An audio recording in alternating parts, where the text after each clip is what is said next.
어찌 됐거나 긴긴 연휴가 오늘 이후에는 시작되게 됩니다. 아, 사실 설하고 추석 사이에 이런 연휴가 있으니까 좋네요. 네. 좀 근데 더 쉬고. 중요한 건 말이죠. 이게 이란과 미국 전쟁의 이 종말을 얘기할 수 있는. 왜냐면 내일이 운명의 날이거든요. 내일로서 의회에서 비준을 안 해주게 되면 전쟁은 자동으로 끝나게 됩니다. 그래서 제가 볼 때는 이거를 연장해 줄 것 같지가 않아요. 지금 국내 분위기, 미국 내 분위기로나 정치적 분위기로나 아마도 전쟁은 내일로서 합법적으로 끝나게 되는 건데, 문제는 트럼프가 여기서 이제 법으로 전쟁이 끝났으니까 폐단병처럼 야 그냥 다 주소 들고 그냥 돌아가자, 원래 끝난 걸로 하고 여기서 끝내자, 이렇게 하면 체면이 안 서기 때문에 마지막에 찍소리를 한번 해볼 거다라는 생각들이 있다는 거죠.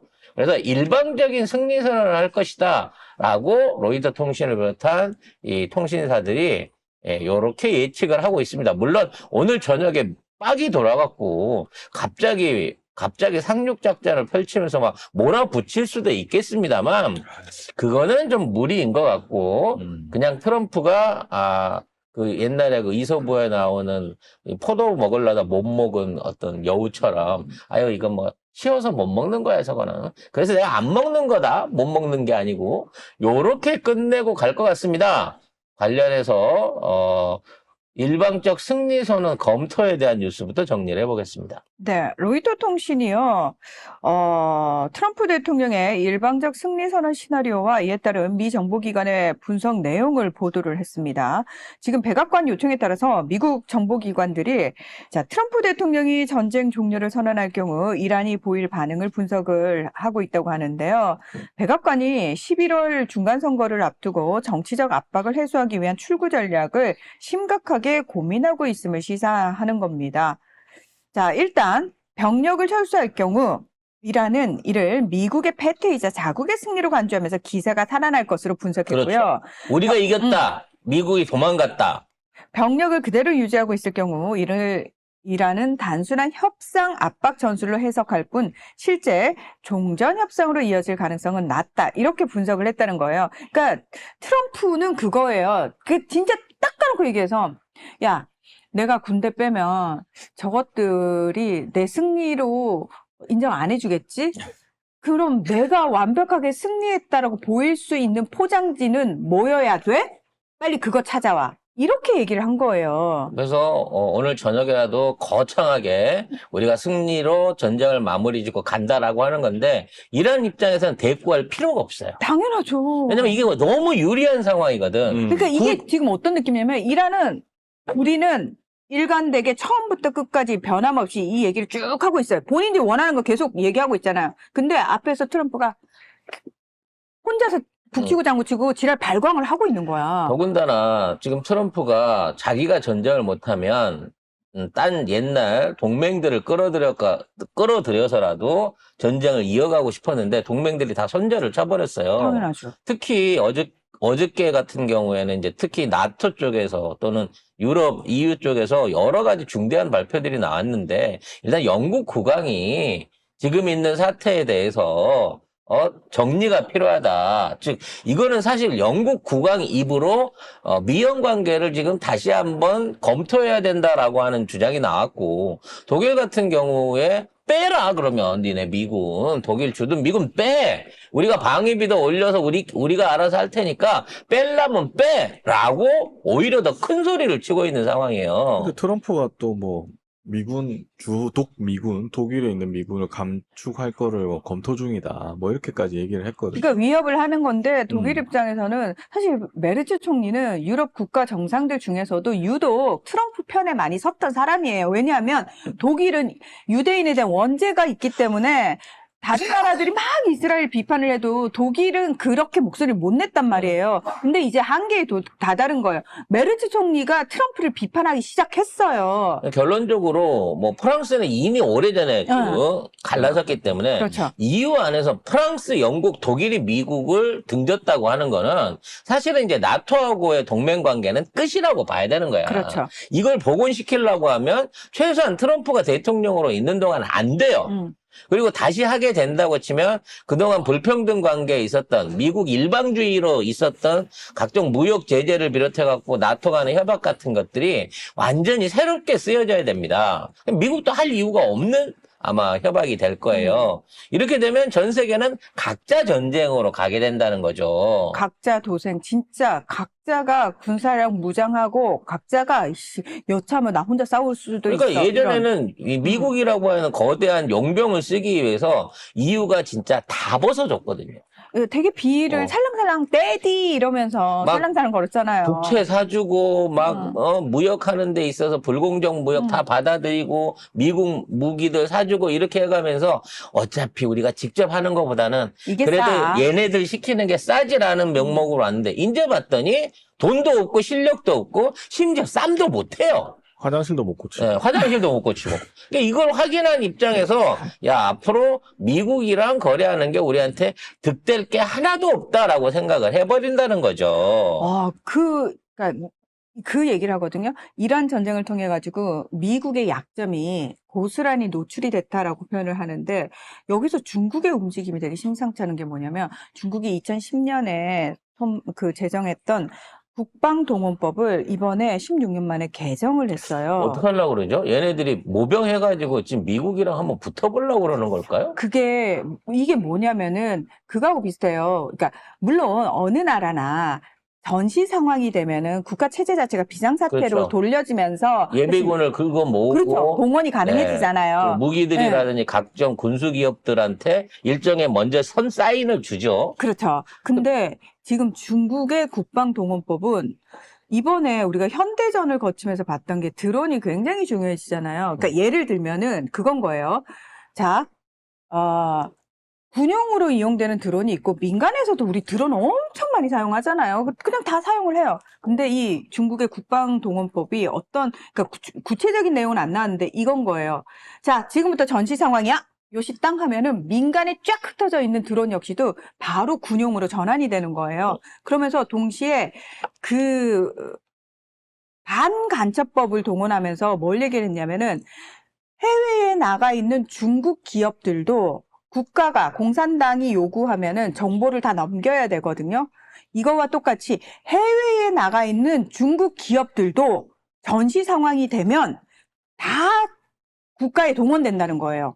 쉽게 말해서 해외에 나가 있는 기업들과 인력들이 선량한 시민이거나 뭐 사업가였다가 중국의 정보원이나 그렇죠. 또는 뭔가 특수공작원이 되는 거 아니냐, 간첩이 그렇죠, 되는 거 그렇죠. 아니냐, 이거를 제일 두려워하는 거예요. 왜냐면 전 세계 어딜 가나 중국인들이 10만에서 50만 없는 다 나라가 있으니까. 없거든요. 다 있으니까. 우리나라는 한 90만, 110만 정도 될 거예요. 어찌됐거나 중국 국적으로 들어와서 체류 중인 사람들이. 그래서 진짜 중국이 뭔 짓을 하려는 거 아닌가. 우리는 단순하게 생각할 수도 있어요. 지금 있는 상황에서 뭐 유가 부분 문제라든지 내수라든지 어려움이 있어가지고 뭔가 이제 국민들을 환기시키기 위한 방식으로 이걸 낸 게 아닌가라는 얘기도 있지만 지금 이 상황에서 가장 대표적이고 정확한 해석은 지금 미국이 이 해양 패권을 손대지 못하는 이 상황에서 남중국해 문제부터 시작해갖고 대만까지 연결되어 있는 이 해상 패권 문제를 중국 위주로 완전히 전환하려고 하는 게 아니냐. 즉 남중국해에서부터 우리나라 그 대만 앞바다 그 해협까지를 중국이 일종의 자기네 배타적인 어떤 그 수역 구역으로 지정을 해가지고 일단 동아시아 국가들을 전부 다 협박을 하고 그 다음에 대만의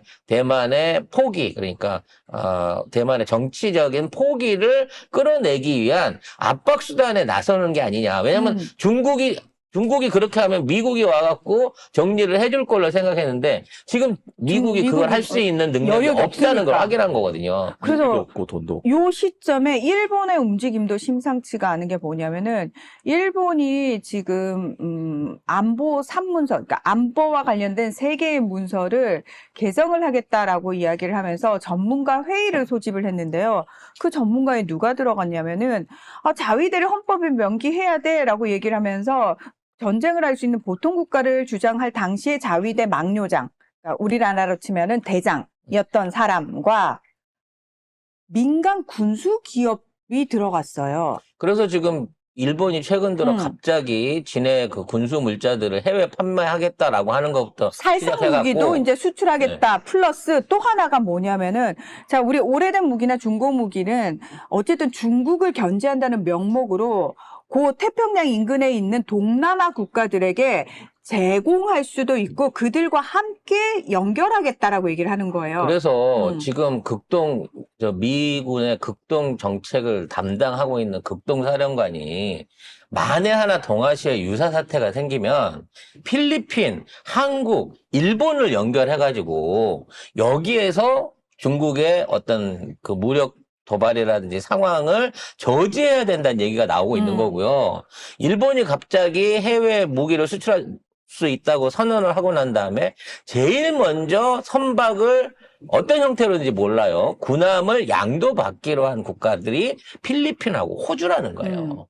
아마 양도 조건도 중국 선박을 주는 조건이기 때문에 아마 거의 뭐 철판값도 안 받고 이걸 넘기려고 하는 것 같은데 이게 그쪽 국가들을 무장을 시켜가지고 혹시라도 있을 중국의 해양 패권을 통한 어떤 그 대안을 거기에 대응하라고 지금 이짓거리를 하고 있는 게 아닌가라는 생각이 들어요. 그리고 또 문제는 하나가, 그 중심에 자꾸 우리를 끼워넣고 있는 거야, 지금. 근데 지금 핵심이 뭐냐면은 또 하나 이제 다른 부분을 생각할 수 있는 게 우리가 무기 수출을 지금 엄청나게 하고 있잖아요. 근데 일본은 그동안 전범국이었기 때문에 대놓고 무기 수출을 하지 않았단 말이에요. 그래서 비사일상 무기에 한해서만 우호국 중심으로 조금씩 수출을 하다가 딱 보니까 수출을 살상 무기까지 넓혀놓은 건 뭐냐면은 자기네들이 이걸 명분으로 안에서 이제 엄청나게 무기 생산을 하겠다는 의미거든요. 그리고